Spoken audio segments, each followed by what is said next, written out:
मेरे भाइयों मेरे दोस्तों पर आज मैं जो लोग आगे नहीं बढ़ रहे हैं, जो बहाना बनाकर उनके बारे में बताना चाहूँगा।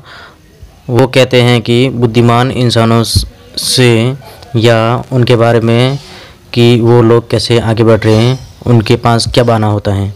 परंतु मेरे पास सफल आदमियों जितनी बुद्धि नहीं है, ये उनका एक बहाना होता है।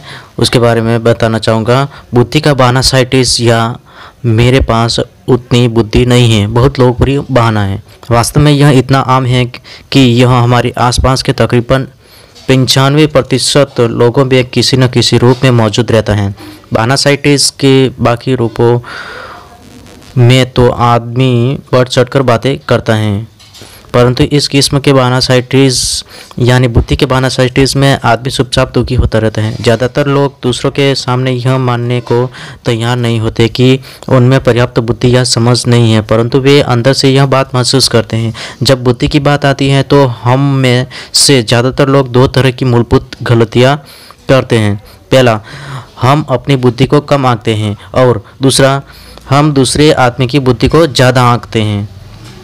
इन गलतियों के कारण लोग काफ़ी नुकसान में रहते हैं। वे चुनौतीपूर्ण परिस्थितियों का सामना करने में असफल रहते हैं क्योंकि इनमें बुद्धि की ज़रूरत होती है और उनके हिसाब से उनमें बुद्धि है नहीं। परंतु तभी वहाँ एक ऐसा आदमी आता है तो बुद्धि के बारे में ज़रा भी विचार नहीं करता और उसे वहाँ काम मिल जाता है। दरअसल महत्व इस बात का नहीं है कि आप में कितनी बुद्धि है, बल्कि इस बात का है कि जो आपके पास है आप उसका किस तरह उपयोग करते हैं। आपकी बुद्धि की मात्रा से ज़्यादा महत्वपूर्ण है वह चिंतन या वह नज़रिया जो आपकी बुद्धि को दिशा दिखा रहा है। मुझे इस बात को दोहराने दें क्योंकि यह बहुत ही महत्वपूर्ण है। आपकी बुद्धि की मात्रा से ज़्यादा महत्वपूर्ण है वह चिंतन या वह नज़रिया जो आपकी बुद्धि को दिशा दिखा रहा है।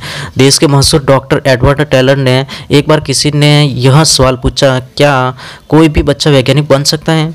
टेलर ने जवाब दिया, वैज्ञानिक बनने के लिए तूफानी दिमाग की ज़रूरत नहीं होती है, न ही चमत्कारी याददाश्त की ज़रूरत होती है, न ही यह ज़रूरी है कि बच्चा स्कूल में बहुत अच्छे नंबरों से पास हो।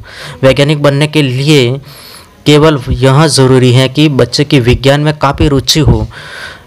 उसकी यह रुचि जितनी ज़्यादा होगी वह उतना ही बड़ा वैज्ञानिक बन सकता है।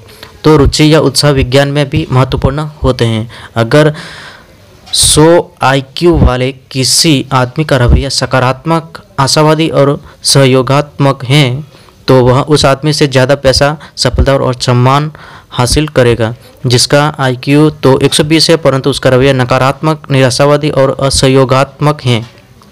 किसी काम में जुटे रहिए जब तक कि वह पूरा न हो जाए, यही असली पते की बात है। आलसी आदमी की बुद्धि किस काम की?